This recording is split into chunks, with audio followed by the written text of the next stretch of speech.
এই জন্যই আমি আগে বলেছি আপনার সাথে তর্ক করতে পারবো না। আপনার সমকক্ষ হওয়াও আমার কাজ নয়। আপনি কতটা পড়েছেন আমি জানি না। আমি পড়িনি, আমি একজন অশিক্ষিত সাধারণ মানুষ। লাভ ম্যারেজ ছিল? হ্যাঁ, কিন্তু ওটা পড়া তো পাপ নয়, তাই না? दिल लगाया गधी से तो परी क्या चीज है।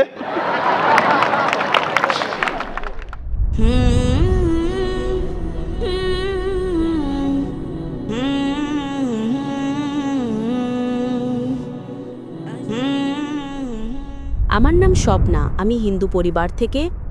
আমার স্বামী মুসলমান হামিদ কোরেশি। আমি এই প্রশ্নটা করছি যে পূর্বপুরুষদের সময় থেকেই হিন্দু মুসলমান জাত ভেদাভেদ চলছে।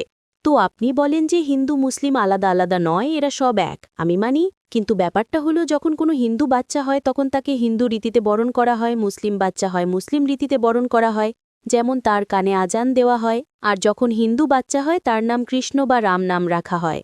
যাকে যেরকম শিক্ষা দেওয়া হয় সে সেরকমই শিক্ষা পায়। যেমন আমাদের শেখানো হয়েছে ছোটবেলা থেকে ভগবানকে মানতে, আমরা ভগবানকে মানি। আমরা মুসলমান ধর্মকেও মানি, এমন নয় যে মানি না। আমাকে যেরকম শিক্ষা দেওয়া হয়েছে সেই শিক্ষাকেই আমি মানি। কিন্তু আপনি বলেন যে মুসলিম সঠিক আর হিন্দু ভুল, এমনটা কিভাবে বলতে পারেন? পূর্বপুরুষরা এত বড় মানুষ ছিলেন, তারা অনেক কিছু জানতেন।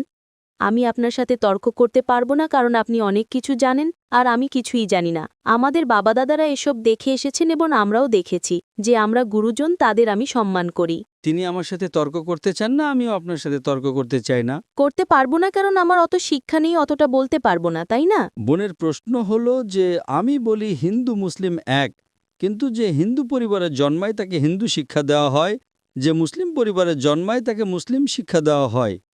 তাহলে এটা কিভাবে বলা যায় যে মুসলিম সঠিক আর হিন্দু ভুল? এটা কি বোন আপনি বলছেন আপনার শিক্ষা কম। আমি আপনাকে জিজ্ঞেস করতে চাই 2 যোগ 2 কত হয়? 2 আর 2 কত হয়? 2 আর 2 কত হয়? 2 আর 2 কত হয়? 4 হয়। মাশাআল্লাহ। তাহলে বলবেন না যে আপনার শিক্ষা নেই। যদি গ্রাম থেকে কোনো মেয়ে এসে বলে আর বলে যে আমার বাবা আমাকে শিখিয়েছেন 2 যোগ 2 5 হয়, তাহলে আপনি কি বলবেন তাকে? 4 হবে, 5 কিভাবে হবে? 4 হবে 5 কিভাবে হবে? তোমার বাবা অঙ্ক জানতেন না। সে যদি বলে না আমার বাবাই শিখিয়েছেন, আপনি কি তাকে বলবেন আচ্ছা ঠিক আছে 2 যোগ 2 4ও হয় আবার 5ও হয়? এটা বলা ভুল। দুটোর মধ্যে অনুসন্ধান করতে হবে কোনটা সঠিক, সেটার উপরে আমল করি। না না, আমি কি চাই হিন্দুও সঠিক মুসলিমও সঠিক, 2 যোগ 2 4ও সঠিক, 2 যোগ 2 5ও সঠিক। আপনি তো মাশাআল্লাহ অনেক জ্ঞানী, আপনি জানেন 2 যোগ 2 4 হয়। কত লোকেরা জানে না 2 যোগ 2 4, তারা বলে 5 হবে। যেহেতু খোদা আপনাকে জ্ঞান দিয়েছেন, বুদ্ধি দিয়েছেন, আপনার দায়িত্ব হলো তাকে বলবেন বোন 2 যোগ 2 5 নয়, 2 যোগ 2 4 হয়। তখন সে হয়তো বলবে আচ্ছা আচ্ছা দুটোই ঠিক। আপনি বলবেন না দুটো ঠিক নয়, 2 যোগ 2 4ই হয়, 5 ভুল। একইভাবে যদি কারো বাবা মা তাকে ভুল শিখিয়ে থাকেন যে মূর্তি পূজা করতে হবে, অথচ হিন্দু ধর্মগ্রন্থে বলা হয়েছে মূর্তি পূজা ভুল, তাহলে যার কাছে জ্ঞান আছে, আমি একজন ছাত্র, ইসলামও অনেক ধর্মের, তো যেহেতু আমার জ্ঞান আছে আমি অবশ্যই সেসব লোকদের বলবো যারা ভুল বলছে সঠিক জিনিসটা অনুসরণ করুন। আমি আপনার সাথে বিতর্ক করব না।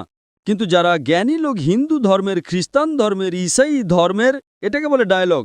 আমি স্টুডেন্ট আর তারা পিএইচডি ডক্টর। আমি মেডিকেলের ডক্টর, ধর্মের ডক্টর নই। তাদের সাথে সংলাপ করি, আলোচনা করি, বিতর্ক করি। আমি যদি ভুল হই আমাকে ভুল প্রমাণ করুন, আমি নিজেকে বদলাতে রাজি আছি। আপনি আমাকে প্রমাণ করুন যে আমি যা বলছি তা ভুল, আমার ধর্ম ভুল, আমি আপনার ধর্ম গ্রহণ করতে প্রস্তুত আছি। Open challenge. আমি কেন বলছি? কারণ আমি ইসলাম ও কয়েক ধর্মের এক সাধারণ ছাত্র। 19 বছর পর্যন্ত আমার পরিবার মুসলিম ছিল, তাই আমিও ছিলাম। 19 বছর পর যখন গবেষণা শুরু করলাম তো জানতে পারলাম যে আমি সঠিক ধর্মে আছি। তারপর অন্য ধর্ম সম্পর্কে জানতে শুরু করলাম যে সব ধর্মেই ভালো কথা আছে। প্রত্যেক ধর্মের কিতাবে পরিবর্তন আসার পরেও, দুর্নীতি আসার পরেও এই সঠিক কথা লেখা আছে যে ঈশ্বর এক, তিনি ছাড়ার কারো ইবাদত করা উচিত নয়। এর মানে কি আমাদের গুরুজনেরা যে শিক্ষা দিয়েছেন তা ভুল? কিছু জিনিস সঠিক, আবার অনেক কিছু ভুল। আমি আপনার বড় থেকে বড় গুরুর সাথেও বিতর্ক করেছি। একজন আপনাদের হিন্দুস্তানের মান্যগণ্য শ্রী শ্রী রবিশঙ্করের নাম শুনেছেন? শ্রী শ্রী রবিশঙ্কর শুনেছেন? ওনারা যেমন বই পড়েই জানেন, আপনিও বই পড়ে জানেন, আসলটাকে দেখেছে? একদম ঠিক। তিনি বলেন 4 বছর থেকে আমি ভাগবত গীতা মুখস্থ জানি, কিন্তু বিতর্কে ভাগবত গীতা একটা তথ্য সূত্র দেননি। এমনটা নয়, ঈশ্বর এভাবে আসেন না। আপনি কত পুণ্য করেছেন বলছেন এই জন্মের কথা বলতে পারেন? কত জন্মের কথা কিভাবে বলতে পারেন? একদম ঠিক। তো আমি বলি যে আপনার কিতাব বলছে যজুর্বেদ অধ্যায় 32 শ্লোক 3 আর শ্বেতাশ্বেতোপনিষদ অধ্যায় 4 শ্লোক 19 আছে न तस्य प्रतिमा अस्ति। প্রতিমা মানে হলো প্রতিচ্ছবি। সেই খোদা, সেই ঈশ্বর, সেই আল্লাহর কোনো প্রতিমা নেই, কোনো প্রতিচ্ছবি নেই, কোনো ফটোগ্রাফ নেই, কোনো পেন্টিং নেই, কোনো মূর্তি নেই, কোনো ছবি নেই। তাহলে আপনি মূর্তি পূজা কেন করেন? মূর্তি পূজা না করলে ঈশ্বরকে কিভাবে ডাকি, যেমন শিক্ষা দেওয়া হয়েছে, বইয়ে লেখা আছে। যদি শিক্ষা ভুল দেওয়া হয়, মূর্তি পূজা এর মানে এই নয় যে মূর্তি পূজাই করতে হবে, মূর্তিকে দেখতে হবে। গীতা বা মহাভারতে মূর্তির কথা নেই, সেটা পড়ুন, সেখানেও তো শিক্ষা আছে। বোন, আপনি মূর্তি পূজা করেন কিনা? আমি করি, এমন নয় যে করি না, হয়তো আমি ভুল করি। যদি আপনার বন্ধু বলে 2 যোগ 2 5, তাহলে আপনি তাকে শুধরে দেবেন কিনা? হ্যাঁ, শুধরে তো দিতে হবে। আমিও চাই আপনাকে সঠিক পথ দেখাতে। আমি বলছি, যদি মূর্তি পূজা কোরআনে ভুল লেখা থাকে সেটাকে পাশে রাখুন। আপনি কোরআন মানেন না, আপনার ধর্মগ্রন্থই লেখা আছে মূর্তি পূজা ভুল, আমি তার প্রমাণ দিচ্ছি। তাহলে আপনি কেন করছেন?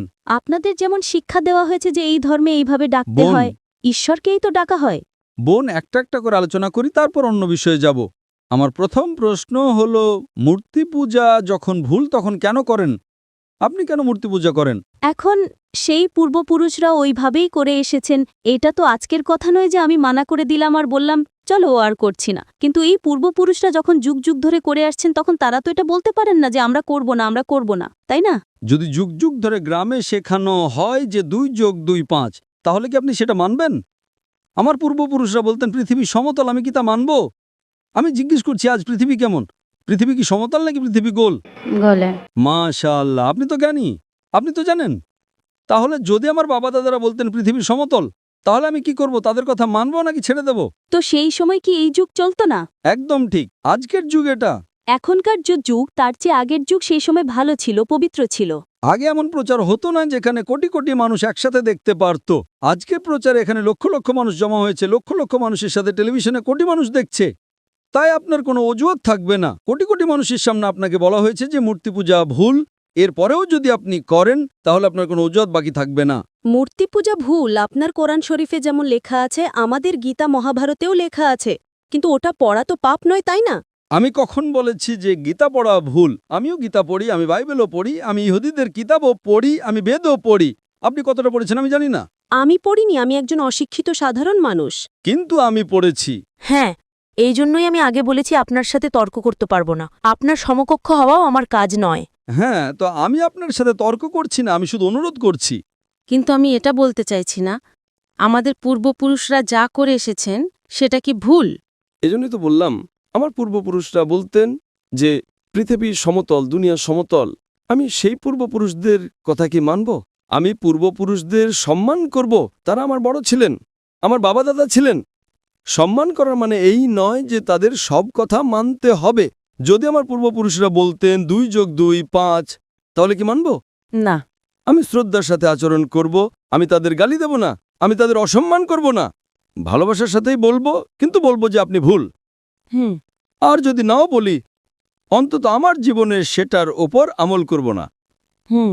আমি জিজ্ঞেস করতে চাই যে যখন আপনার ধর্মগ্রন্থ বলছে আপনার স্বামীর কিতাব, হুম। আপনি তো আপনার স্বামীকে বিয়ে করেছেন, তাই না? হ্যাঁ। লাভ ম্যারেজ ছিল? হ্যাঁ। हाँ ঠিক ছিল না ভুল ছিল সেটা অন্য কথা, কিন্তু যখন আপনি আপনার স্বামীকে এত ভালোবাসেন, আপনার স্বামী আপনাকে ভালোবাসেন কিনা? হ্যাঁ। করেন তো? হ্যাঁ। আমি আমার স্ত্রীকে খুব ভালোবাসি, আমি আমার স্ত্রীকে সবচেয়ে বেশি ভালোবাসি। আপনার স্বামী আপনাকে ভালোবাসেন, তিনি কি চান না যে আপনি জান্নাতে যান? না। আপনি কি চান যে আপনার স্বামী জান্নাতে যাক? যাক কি না? হ্যাঁ। তাহলে আমি জিজ্ঞেস করি, যদি একটা গাড়ি থাকে আর সেই গাড়িটা যখন চলে, তার একটা চাকা সাইকেলের আর আরেকটা চাকা ট্রাক্টরের, গাড়িটা চলবে কি? না।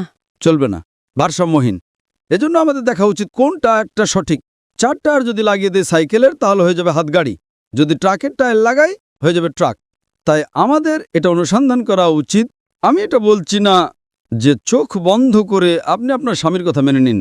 শিক্ষিত হওয়া জরুরি নয়, কিন্তু বুদ্ধিমান প্রজ্ঞাবান হওয়া জরুরি। আমাদের শেষ নবী মুহাম্মদ সাল্লাল্লাহু আলাইহি ওয়াসাল্লাম, তিনিও নিরক্ষর ছিলেন, কিন্তু সবচেয়ে জ্ঞানী ছিলেন। তো আমি আপনাকে জিজ্ঞেস করছি, যখন স্পষ্টভাবে আপনার বইয়ে হিন্দু ধর্মগ্রন্থে এবং কোরআনে লেখা আছে তখন আপনার পূর্বপুরুষরা যদি ভুল কথা বলতেন তাহলে কি আপনার সেই ভুল জিনিসের ওপর আমল করা জরুরি? না। তাহলে আপনি কেন মূর্তি পূজা ছাড়েন না? আপনি বলেন আপনি আপনার স্বামীকে ভালোবাসেন কিনা সেটা একটা প্রশ্নচিহ্ন। এটা বাহ্যিক ভালোবাসা। সত্যিকারের ভালোবাসা হলে আমি চাইবো যে এই দুনিয়াতেও এবং আখেরাতেও আমার স্ত্রী আমার সাথে থাকুক। আপনি কি চাইবেন না যে আপনার স্বামী আপনার সাথে থাকুক? চাইবেন কি না? হ্যাঁ। তাহলে আপনি কি এটা অনুসন্ধান করবেন না যে কে সঠিক, আপনার স্বামী নাকি আপনি? কারণ আপনার হিন্দু ধর্মগ্রন্থ লেখা আছে এটা হারাম। তাহলে আপনি কি মূর্তি পূজা ছাড়তে প্রস্তুত? হ্যাঁ। মাশাআল্লাহ। আপনি কি মানেন যে খোদা এক? হ্যাঁ। আপনি কি মানেন মূর্তি পূজা ভুল? হ্যাঁ, ভুল। আপনি কি মানেন যে মোহাম্মদ সাল্লাল্লাহু আলাইহি সাল্লাম শেষ নবী? হ্যাঁ, হ্যাঁ। মাশাআল্লাহ। এর মানে আপনি মুসলিম? হ্যাঁ, হ্যাঁ। স্বামী মুসলমান হলে স্ত্রীও মুসলমানই হয়। কি? স্বামী মুসলমান হলে স্ত্রী মুসলমানই হয়। স্বামী আছে তাই মুসলমান এমনটা সবসময় জরুরি নয়, উল্টোটাও হয়। স্ত্রীও স্বামীর পরিবর্তনের কারণ হয়ে যায়। কারণ একটা প্রবাদ আছে, আমি বলবো সঠিক নাকি ভুল। दिल लगाया गदी से तो परी क्या चीज है। তো ভালোবাসা অন্ধও হয়। আমার উর্দু অতটা ভালো নয়, সব কবিতা পাবলিকের জন্য নয়। তো আমি বলতে চাই আপনি তো বিয়ে করেছেন, ভালোবেসেছেন, কিন্তু বাস্তবে আপনি যদি মূর্তি পূজা ছাড়তে প্রস্তুত থাকেন, এক খোদাকে মানতে প্রস্তুত থাকেন এবং এটা মানতে প্রস্তুত থাকেন যে মোহাম্মদ সাল্লাল্লাহু আলাইহি সাল্লাম শেষ নবী, তাহলে আপনি নিজেকে মুসলিম বলতে পারেন। হ্যাঁ, আমি তো মুসলমানই। মাশাআল্লাহ। তাহলে আপনি মানেন যে খোদা এক? হ্যাঁ। আপনি মানেন মূর্তি পূজা ভুল? হ্যাঁ, ভুল। আপনি মানেন যে মোহাম্মদ সাল্লাল্লাহু আলাইহি সাল্লাম শেষ নবী? হ্যাঁ।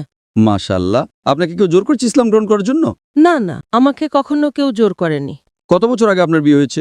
এখন ৮-৯ বছর হয়ে গেছে। 9 বছর হয়ে গেছে। আপনার স্বামী জোর করেননি। ঠিক করেছেন না ভুল করেছেন সেটা পরে আলোচনা করা যাবে, কিন্তু আজকে আপনি নিজের মন থেকে ইসলাম গ্রহণ করতে চান। হ্যাঁ। আপনার উপর কোনো চাপ নেই, না। আপনি মন থেকে করতে চান। হ্যাঁ। ইনশাআল্লাহ। আমি আরবিতে বলবো আর আপনি তা পুনরাবৃত্তি করবেন।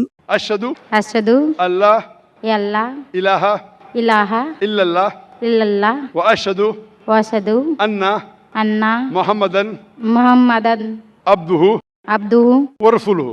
वरफुलु মাশাআল্লাহ। माशाअल्लाह।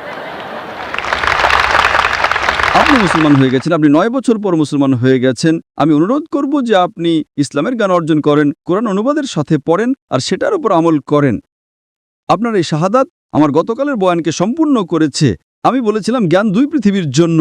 সেই জ্ঞান আপনি পিএইচডি করেন, টিচার হন, প্রফেসর হন, কিন্তু আপনার রবের দিকে নিয়ে আসবে না, আপনার সৃষ্টিকর্তার দিকে নিয়ে আসবে না। সেই জ্ঞান দিয়ে কি লাভ? আপনি সেই প্রফেসরের থেকেও উত্তম যার জ্ঞান তার রবের দিকে নিয়ে আসছে না। আমি আপনাকে ধন্যবাদ জানাই আর আল্লাহর কাছে দোয়া করি আপনাকে এই দুনিয়ার আখিরাতে ইনশাআল্লাহ জান্নাত দিক।